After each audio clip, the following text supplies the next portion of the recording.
Alright guys, let's get started. Yep, let's get started. And action. Good morning, New World. This is Claire and Joe with the Daily Colonial News. Today, our first topic is choosing the right colony for you. This is a new series we're starting, and every day we'll talk about 2 new colonies. Which 2 do we have today, Claire? Today we have Georgia and... Cut. Felix, Yes. I need you to keep the boom mic out of their faces, okay? Yeah. You understand? Uh-huh. Do that again, you won't get your pay for the week.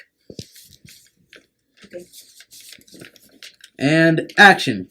Today we have Georgia and North Carolina for our colonies of the day. Also, shout out to Bobby. We got your letter and we hope we can help you find the perfect colony. That's right, and aren't we excited? We are, and we'll tell you all about it right after our break. And scene. That was great, guys. Let's move on to scene 2. And action.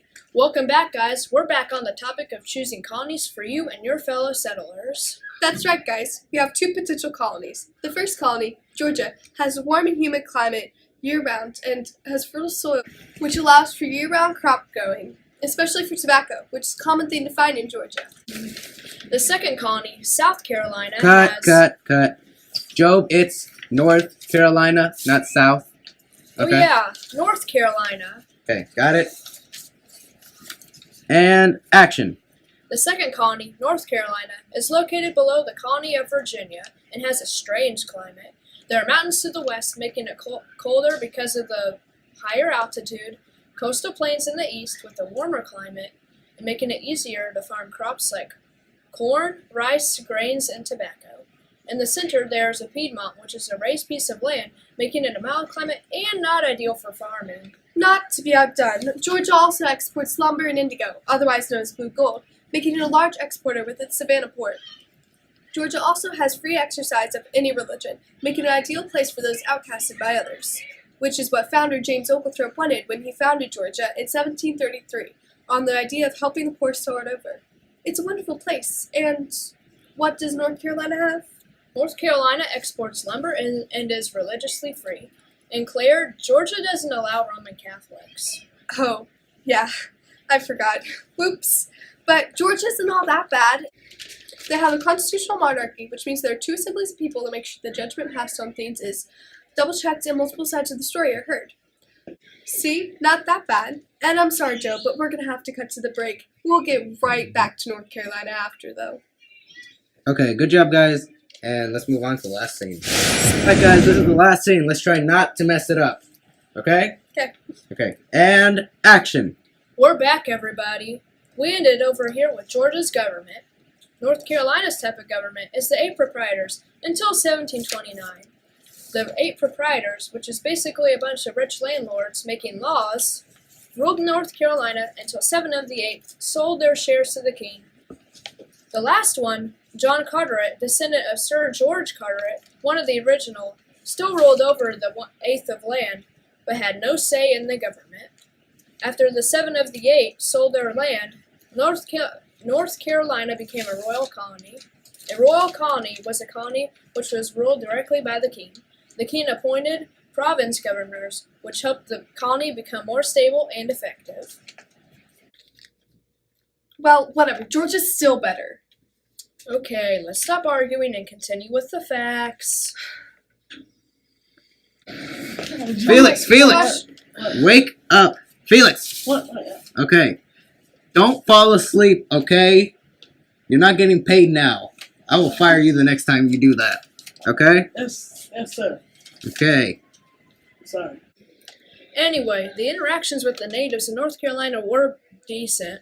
Some tribes were friendly, but some of the natives were forced out of their homes by settlers. Even the laws on land ownership weren't great either. You could rent land, but not fully own it, which definitely helped people choose where to go. Thankfully, in Georgia, the natives and the settlers had mutual respect for each other and lived without conflict. This helped people living in the colony feel safe with knowing that they wouldn't be attacked by surprise. And yeah, Georgia's pretty great. We let you own your own land. All of the land. We get it, okay? You think Georgia's the best. I do. You're right. Anyways, if you're thinking about moving to the colonies, you need a plan. One of the best plans for Georgia is very simple. Take this for example. You're a tobacco farmer, you have a family, and your religion is Protestant. The first thing you need to do is sell tobacco to make money. So to sell tobacco, you need to grow tobacco, and to grow tobacco, you need to buy some land. So buy some land. After that, you plant right away so you can start making money for you and your family. You will want to sell your plants to neighboring colonies and natives. Another place to export would be England, but you'll have to make more money because you'll have to buy a boat to get over to England. Now, winters aren't much of a problem in Georgia, so you don't really have to worry about that. But just in case, you want to dry all of this tobacco left over from the summer and store it in a shed so you'll have some during the winter to make money. And another thing, natives won't be an issue. It might be an issue in North Carolina, but not here. So, if for some really, really strange reason the natives start to attack your town or something, you're going to want protection of some sort, like a gun, like the Deckard rifle or the Pennsylvania rifle or something like that. One of the issues with living further in town would be that you're closer to an attack point for natives because they're not going to go for someplace out of the country. They'll want to kill more people. Or you could live further out of town because they're more likely to attack in town. The issues with living outside of town means you'll have to take more time to travel to sell your products. A plan for North Carolina is to rent some land in the coastal plains in the east and start growing your tobacco. You can sell tobacco to other colonies, but probably not the natives, because only some tribes are friendly.